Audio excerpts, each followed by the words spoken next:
What's up, guys? It's Charge Power here with Rocket Punch Army to do another comparison review. Today we have the Transformers Masterpiece MP-12T Cybertron Sentry Tigertrack. I just recently did a review of this guy, and then now I just got something else I want you guys to check out so we can do this comparison. We have the original Takara right here of the MP-12T, and now we also have a KO version. Alright, so take a moment there to check out the boxes.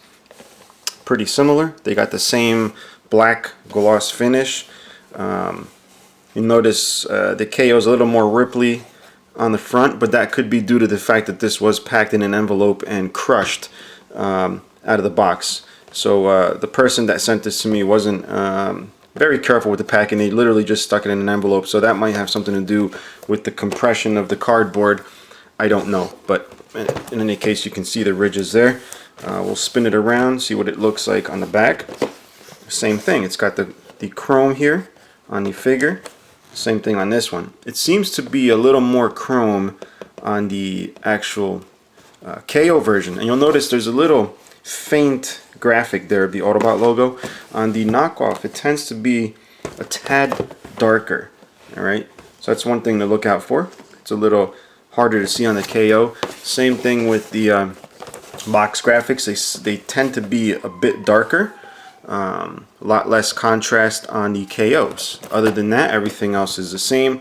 I got this, I guess, because it's Asian release version of this one, but you'll see it still has the same holograms. Some people say here's a real one. Some people say the KOs don't have the rainbow hologram. But they do. You can see that right there. Alright, so enough of the box. We're going to take a look at the contents now. Alright, so we got them out of the box. We're going to check out the contents. You'll see they both come with the instruction manuals. The KO being on the left, original on the right. Now, there does seem to be more paperwork in the original one. I think this is due to the fact that it has Chinese instructions also, aside from the Japanese ones. But you'll see the spec card and sticker sheet are the same. It's pretty amazing how they do that. The spec card, let me put these in the right order so you don't get confused. The spec card on the Takara is a little brighter, the colors, than they are on the KO, but the sticker sheet pretty much looks the same. Anyway, so here are the trays. We got the KO and we have the original. You'll see they're done identical. And I'm sorry I can't fit everything in the screen, but there you go, pretty much exactly the same. They even have the same markings on the vacuum form trays here. They've gone to great lengths to just really make this identical. Now with the KO, you sort of get a bonus. You get these extra little accessory pieces, these flattened pile driver things, whatever they're called. Let me show you guys those. The set normally comes with the wedge type, which I'll let you guys take a look at here. With these wedge type, and then it also has these. These don't come with the Takara version, so that's a little bit of a bonus there for you KO buyers. Now we're going to take a look at both in vehicle mode. Here they are both. Again, KO on left, original on right. The biggest, and this is for those of you trying to avoid buying a KO, the biggest difference is going to be the way these are lined around the headlights. The originals have a black trim going around the headlights, and the KOs do not. Aside from that, identical, guys. The color, I can't say the color is one shade different than the other. They look identical to me, to my eyes. Build quality also looks pretty much the same. Slightly bigger gaps on the KO. Alright, you'll notice the Takara has tighter gaps. I did notice my other Takara ones do have bigger gaps, but on this piece here, it's alright.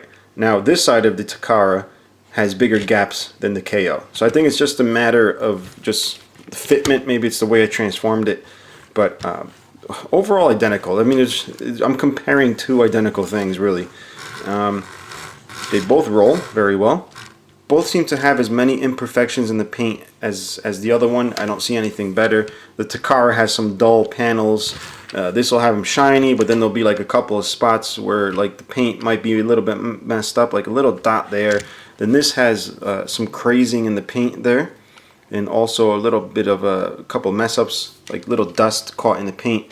So they both have the same amount of paint problems. And notice the KO on this one actually says Lamborghini Countach. The other KOs will say something different. Complete misspelling of the name. All right, and then we'll just compare the back to the Takara one. So see, it's pretty identical. But in this picture, I'll let you see them side by side so you can see the slight differences in the tampo printing. Now, another thing up close that I wanted you guys to check out is the Lamborghini shield, which, although very nicely done on the KO here, you'll notice it's really just a little blob with a little shield around it. There's no actual spelling of the word Lamborghini above it, which would be pretty difficult. But it looks like Takara, here's the Takara one, has gone ahead and actually tried to make the bull as clear as possible. You can actually see the bull there with the legs out. I don't know if you can hear that car in the background. That's an actual real life Lamborghini. There's a guy around here that owns a Lamborghini Aventador, and he's always running around. But yeah, which is kind of cool because we're doing a Lamborghini review. But anyway, there's the Lamborghini words right on top. You got the shield going around. And then what I'll do is show you guys side by side so you can really see the difference next to each other. Now the next thing I wanted to show you up close is the trim ring around the headlight. Here's the Takara.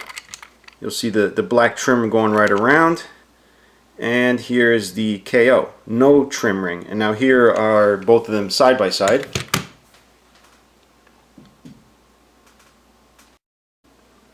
So now that we've seen pretty much everything in vehicle mode, what we're going to do now is go ahead and compare the robot forms. Alright, so I'm going to go ahead and transform these guys. I'll be right back.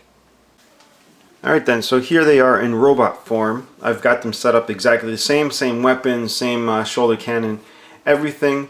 And it doesn't take a genius to know that these things are so identical it hurts. Let's spin them around. There's really no point in even spinning them around. They are just identical, guys, identical.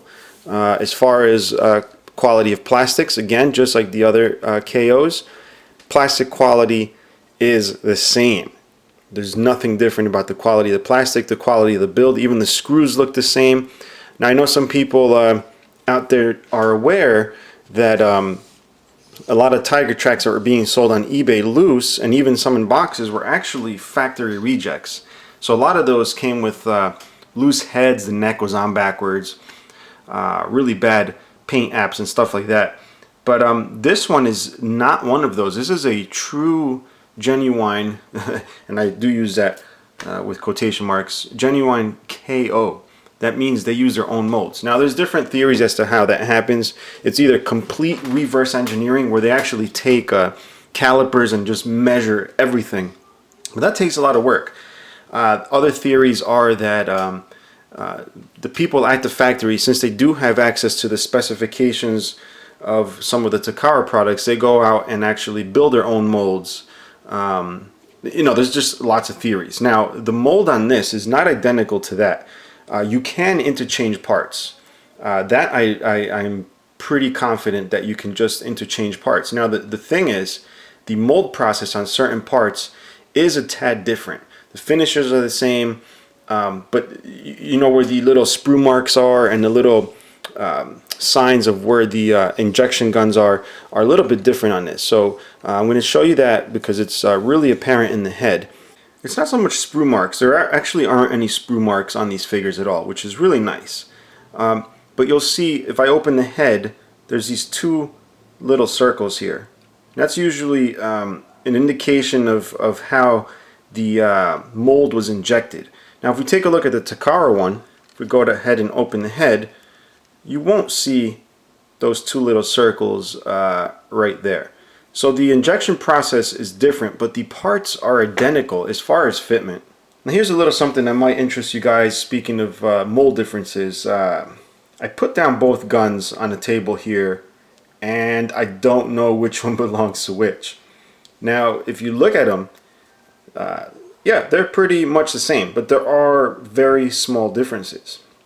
All right, the finish, paint and everything looks to be exactly the same.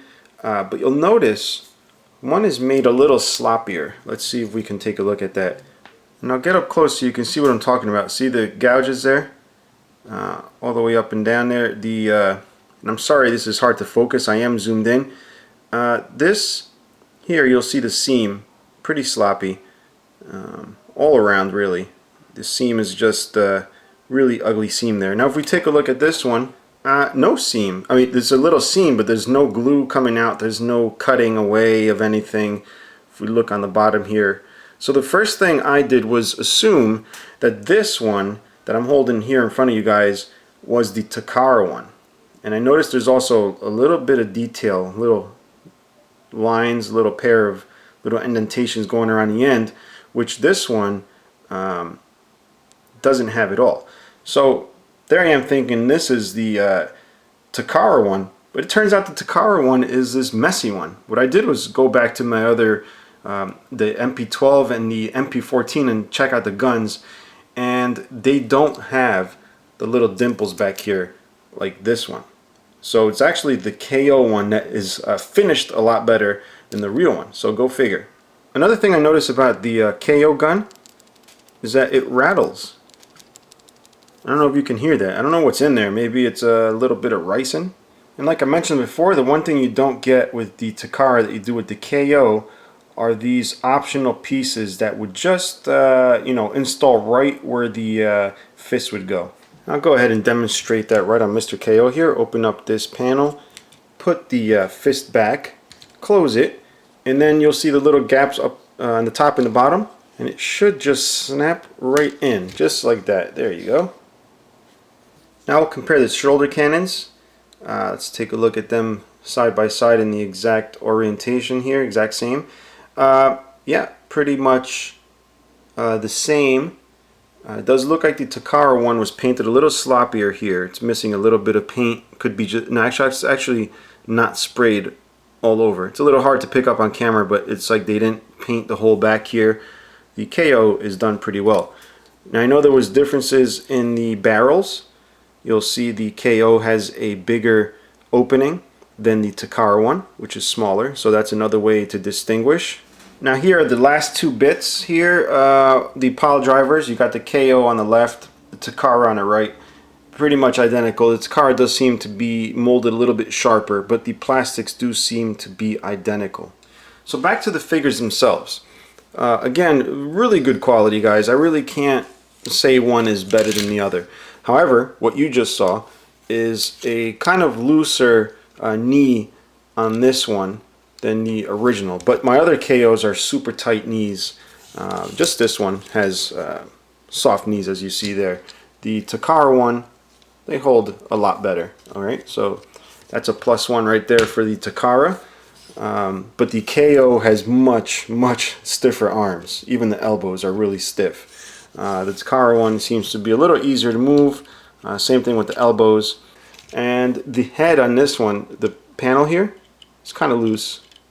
It's actually very loose. Compared to the Takara, which is not loose. It's still got some pressure on it right there, so it'll stay closed. That's an easy fix, but still, it's one of those things you know, some people might get annoyed about.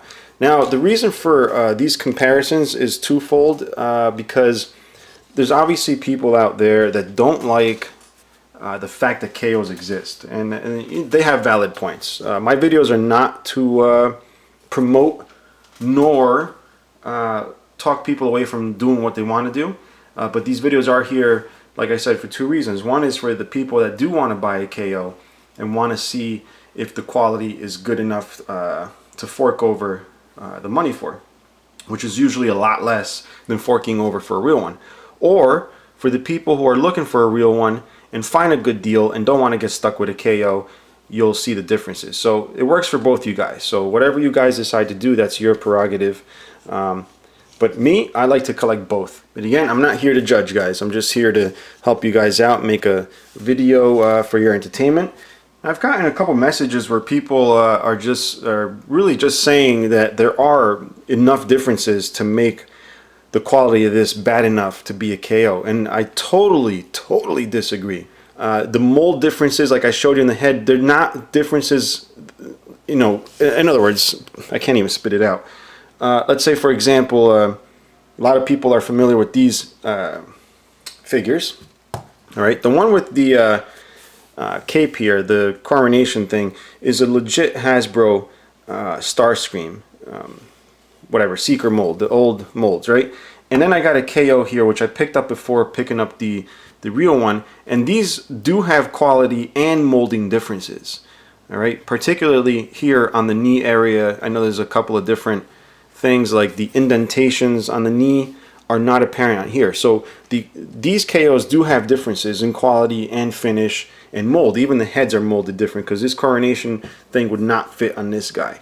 So even though they look identical at a glance, they are not. But when you do look at these, they are identical, aside from the little trim things and little things I showed you in the video. So it's really up to you guys. Again, not here to judge, but hopefully this video does help in case you guys are interested or not interested and just trying to avoid getting scammed. But if you have any questions and comments, guys, thank you for watching. Leave them below. And till next time, bye-bye.